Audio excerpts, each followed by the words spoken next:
የእስራኤሉ ጠቅላይ ሚኒስትር ቤንያሚን ኔታንያሁ የጦርነት ጊዜው አሁን መሆኑን በይፋ አውጀዋል። ኔታንያሁ ከዶናልድ ትራምፕ ጋር በዩናይትድ ስቴትስ ተገናኝተው ስለ ኢራን ጉዳይ ሊመክሩ ነው። በዩኤስ ኢራን የዲፕሎማሲ ግንኙነትና በክልላዊ ወታደራዊ አቋም ላይ እየጨመረ የመጣው ጫና አያቶላዎቹን አስቆጥቷል። የእስራኤል የደህንነት ባለስልጣናት ይህንን የሚሳኤል መርሃ ግብር እንደ ቀይ መስመር የገለጹ ሲሆን በማምረቻ ተቋማት፣ በመከማቻ ስፍራዎችና በተኳሽ መሰረተ ልማቶች ላይ ቅድመ መከላከል ወይም ያጸፋ ጥቃት ለመሰንዘር ዝግጁ መሆናቸውን ገልጸዋል። የእስራኤሉ ጠቅላይ ሚኒስትር ቤንያሚን ኔታንያሁ በዚህ ሳምንት በዋሽንግተን ዲሲ ከዩናይትድ ስቴትስ ፕሬዚዳንት ዶናልድ ትራምፕ ጋር ለመገናኘት ቀጠሮ ይዘዋል። የስብሰባ ትራምፕ ወደ ስልጣን ከተመለሱ በኋላ በሁለቱ መሪዎች መካከል የሚካሄድ ሰባተኛው ይፋዊ ግንኙነት ነው። የውይይቱ ዋነኛ ትኩረት አሁን ላይ በዩናይትድ ስቴትስና በኢራን መካከል በተዘዋዋሪ እየተካሄደ ስላለው ድርድር የሚመለከት ሲሆን ኔታንያሁ ድርድሩ ከኒውክሌር ጉዳይ ባለፈ የቴህራንን የባላስቲክ ሚሳኤል መርሃ ግብር የሚገድብና ኢራን እንደ ሐማስና ሄዝቦላ ላሉ ቀጠናዊ ተላላኪ ቡድኖቿ የምታደርገውን ድጋፍ የሚያቆም አጠቃላይ ማዕቀፍ እንዲኖረው ከፍተኛ ጫና እያደረጉ ይገኛሉ። እንደ እስራኤል ባለስልጣናት ገለጻ ከሆነ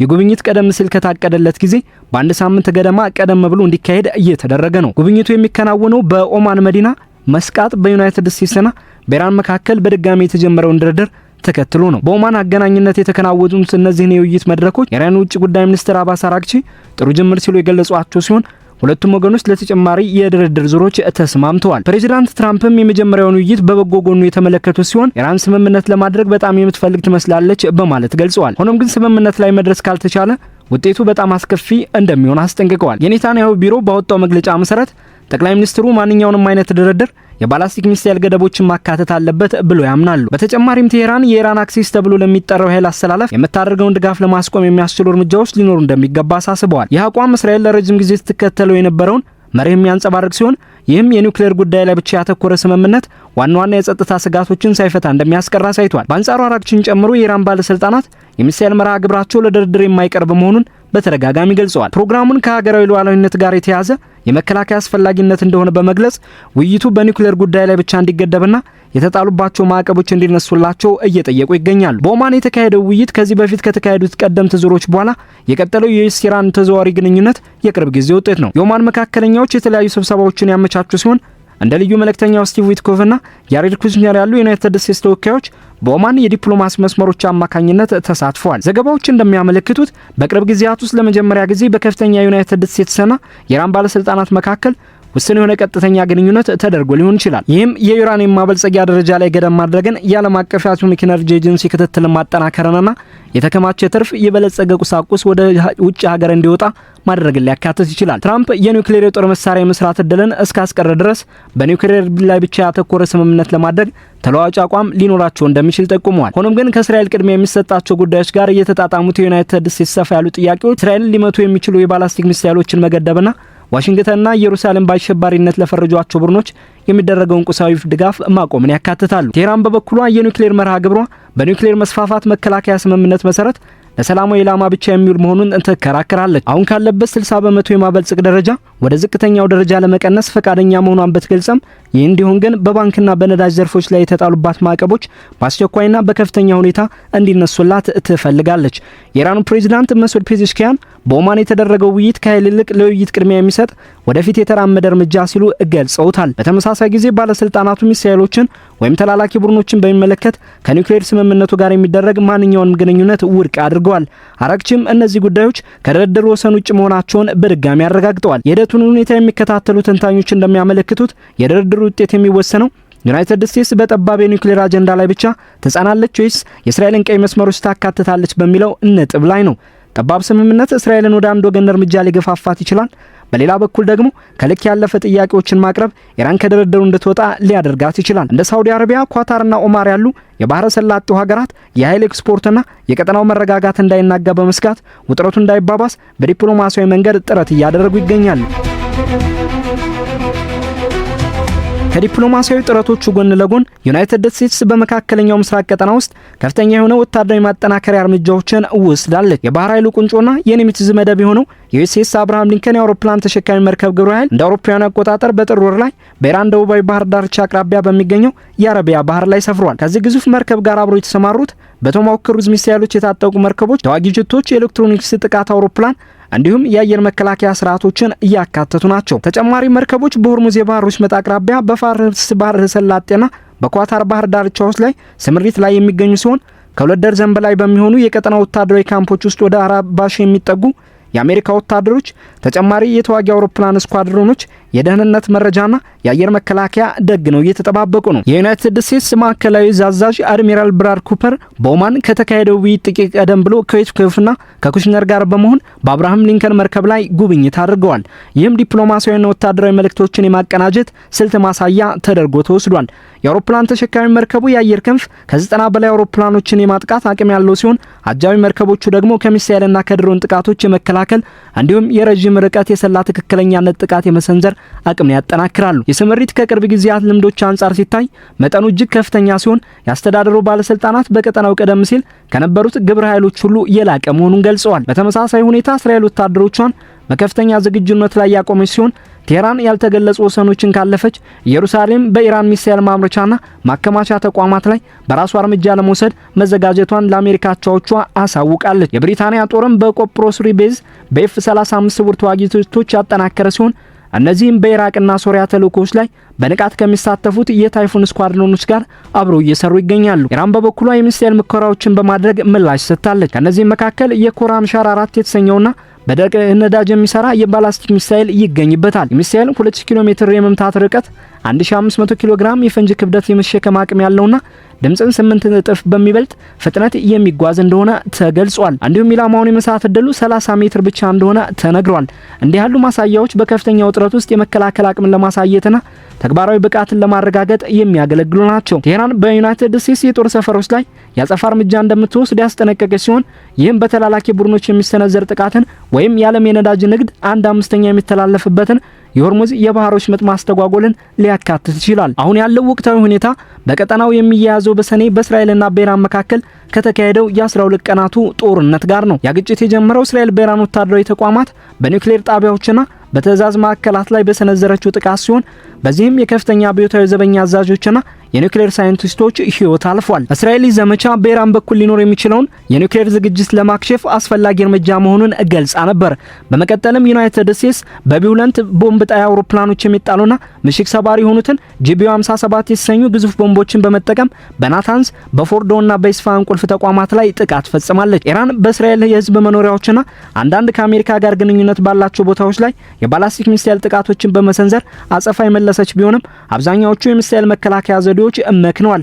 የጉዳቱ መጠን እንደየመረጃ ምንጮቹ ቢለያይም የኢራን ባለስልጣናት ከ1000 በላይ ሰዎች መሞታቸውንና አብዛኛዎቹ ሰላማዊ ሰዎች መሆናቸውን ገልጸዋል። የእስራኤል ጉዳት ግን እጅግ ዝቅተኛ ነበር። የአሜሪካ ቀጥተኛ ተሳትፎ የታየበት የተኩስ አቁም ስምምነት ተግባራዊ ሆኗል። ከግጭቱ በኋላ የተደረጉ ግምገማዎች እንደሚያሳዩት የኢራን የማበልጸግ አቅም ቢቀንስም እንደ ደህንነት መረጃዎች ግምገማ ከወራት እስከ 1 ዓመት የሚደርስ ወደ ኋላ መጎተት ቢገጥመውም ሙሉ በሙሉ አልጠፋም። የተረፈ የበለጸገ የዩራኒየም ክምችትና የተበታተነ የሙያ እውቀት አሁንም እንደቀጠለ ይገኛል። የጦርነት የኢራን የቀጠናዊ ኔትወርክ እንዲዳከም ምክንያት ሆኗል። የቀደሙት የእስራኤል ዘመቻዎች የሐማስና የሄዝቦላ አመራሮችን አዳክሞ የነበረ ሲሆን በሶሪያ የአሳድ አገዛዝ መውደቅ ደግሞ ቴህራንን ይበልጥ እንድትገለል አድርጓታል። እነዚህ ሽንፈቶች የኢራን ስልታዊ ተግዳሮቶች አባባሱ ሲሆን ለሀገር ውስጥ ተቃውሞዎችና በአሜሪካ አዲስ ማዕቀቦች ሳቢያ ለኢኮኖሚ ውድቀት መንስኤ ሆኗል። ኢራን በመካከለኛው ምስራቅ ካሉ ትላልቅ የባላስቲክ ሚሳኤል ክምችቶች አንዱን የያዘች ሲሆን እነዚህ በፈሳሽና በደረቅ ነዳጅ የሚሰሩ ሚሳኤሎች ቴህራን ለአደጋ በሚጋለጡ የአየር ኃይሎች ላይ ሳትደገፍ የረጅም ርቀት ጥቃት እንድትሰነዘር ያስችሏታል።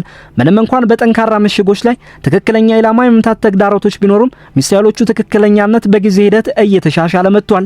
የኢራን ወታደራዊ አስተምሮ ሚሳኤሎችን ከድሮኖችና ከባህር ላይ ፈንጆች ጋር በማቀናጀት የተቀናጀ የመከላከያ ግድግዳ ይፈጥራል። ይህም በተለይ የሆርሙዝ የባህሮች መጠን ለመዝጋት ወይም በቀጠናው ባሉ የጦር ሰፈሮች ላይ ጥቃት ለመሰንዘር ያለመ ነው።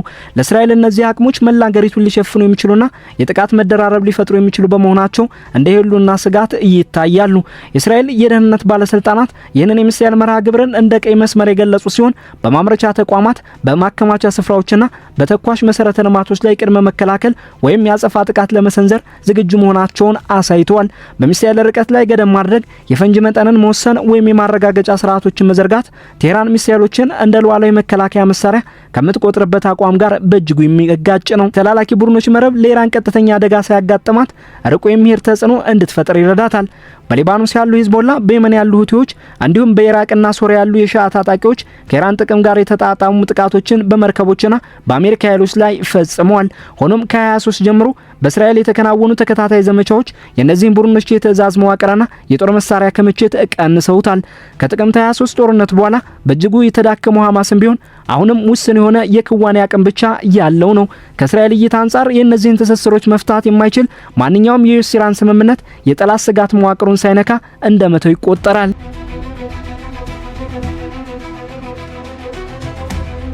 በድርድሩ ሂደት ላይ የሚከሰት ማናቸውም አይነት መስተጓጎል ወይም የውጥረት መባባስ ለመላው የመካከለኛ ምስራቅ ቀጠና እጅግ ከፍተኛና አሳሳቢ የሆኑ አደጋዎችን ሊያስከትል ይችላል። የባህረ ሰላጤው የትብብር ምክር ቤት አባል ሀገራት ሊከሰት ስለሚችለው የነዳጅ አቅርቦት መቋረጥና ግጭቱ ወደ ግዛቶቻቸው እንዲሁም ወደ ምጣኔ ሀብታዊ መዋቅሮቻቸው ሊዛመት ስለሚችልበት ሁኔታ ያላቸውን ስጋት በይፋ ገልጸዋል።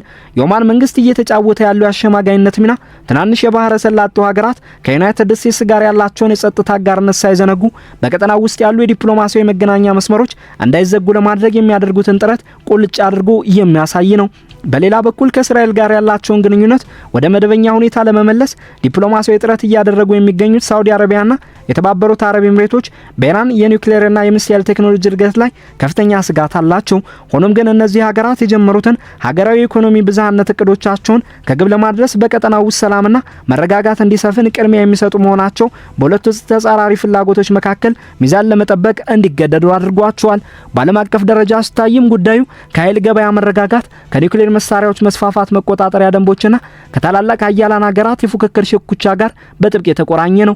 ቻይና የኢራን ዋነኛ የነዳጅ ደንበኛ ሆና የቀጠለች ሲሆን በተወሰኑ ወቅቶችም የኢራንን የነዳጅ ምርት እስከ 90% ድረስ በመርከብ የሀገሪቱን ኢኮኖሚ ስትደግፍ ቆይታለች። ሩሲያም በበኩሏ ከቴህራን ጋር ያላትን የመከላከያና ከኒውክሌር ጋር የተያዙ ስልታዊ ግንኙነቶችን አጠናክራ ቀጥላለች።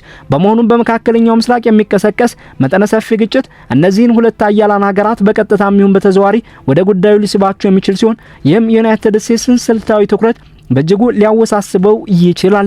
የአውሮፓ ሀያላን ሀገራትም ቢሆኑ ታሪካዊ በሆነ መልኩ ለዲፕሎማሲያዊ መፍትሄዎች ቅድሚያ ቢሰጡም አሁን ባለው ሁኔታ ግን ከማዕቀብ ማስፈጸም እርምጃዎች ጋር አብረው ተሰልፈው ይገኛሉ። በኢራን ላይ የሚደረገው የምጣኔ ሀብት ጫና በነዳጅ ምርት ወጪ፣ በመርከብ ትራንስፖርትና በንግድ ተባባሪ አካላት ላይ በተጣሉ ጠንካራ ማዕቀቦች አማካኝነት ተጠናክሮ ቀጥሏል። እነዚህ እርምጃዎች የሀገሪቱ ገንዘብ የመግዛት አቅም እንዲዳከም፣ የዋጋ ግሽበት እንዲናርና በህዝቡ ዘንድ ከፍተኛ ቅሬታ እንዲፈጠር ምክንያት ሆኗል። ለዚህም ማሳያ የሚሆነው በኢራን የተቀሰቀሱት ህዝባዊ ተቃውሞዎች ናቸው።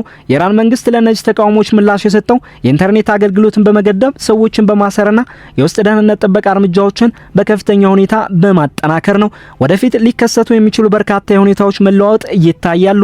የመጀመሪያው በኒውክሌር ጉዳይ ላይ ብቻ ያተኮረ ስምምነት መደረግ ሲሆን ይህም ለኢራን ማዕቀቦች እንዲላሉላት እድል የሚሰጠና በምላሹም በኒውክሌር ማበልጸግና ክምችት ላይ የተረጋገጠ ገደብ እንድታደርግ የሚያስገድድ ነው።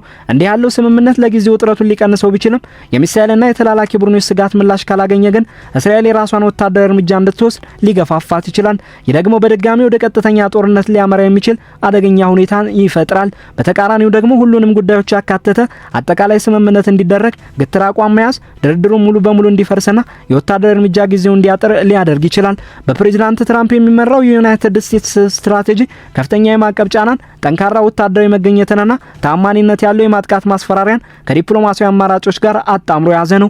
የሀኪያር ትራምፕ በመጀመሪያው የስልጣን ዘመናቸው ከተከተሉት ፖሊሲ ጋር ተመሳሳይነት ቢኖረውም አሁን ያለው ሁኔታ ግን የሰኔውን ጦርነት ካለፈ በኋላ ያለ መሆኑ ለየት ያደርገዋል። በዚያ ጦርነት የኢራን መደበኛ ወታደራዊ አቅምና የተላላኪ ቡድኖቿ ብቃት ተፈትኗል፣ በተወሰነ መልኩም ተዳክሟል። የእስራኤል ስልታዊ ግምገማዎች ደግሞ ኢራን ቀይ ሳይንሳዊ እውቀቷንና የተበተኑ ሀብቶቿን ተጠቅማ የኒውክሌር ባለቤት እንዳትሆን መከላከል ላይ ያተኮረ ነው። በኢራን በኩል ያለው አመራር በሁለት ጽንፎች መካከል ሚዛን ለመጠበቅ እየታገለ ይገኛል። በአንድ በኩል ለኢኮኖሚ ፎይታ ሲባል የተወሰነ መቀራረብ እንዲኖር የሚፈልጉ ወገኖች ሲኖሩ፣ በሌላ በኩል ደግሞ መቋቋም ላይ የሚያተኩሩና ከምዕራባውያን ውጭ ካሉ ኃይሎች ጋር መሰለፍን የሚመርጡ ጠንካራ አቋም ያላቸው ወገኖች አሉ። የሀገሪቱ የበላይ መሪ አያቶላ አሊ ኻሜኒ በታሪካዊ አመራራቸው በእነዚህ ሁለት ተጻራሪ ኃይሎች መካከል መረጋጋትን ለመፍጠር ሲጥሩ ቆይተዋል።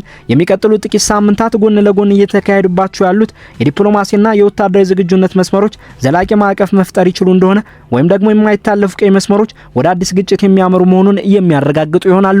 ጠቅላይ ሚኒስትር ኔታንያሁ ዋሽንግተን ሲደርሱ ዩናይትድ ስቴትስ በእስራኤል በኢራን ስጋት ላይ የሚኖራቸው የጋራ ግምገማ የሚደርሰውን ማንኛውንም ስምምነት ቅርጽ ይወስናል።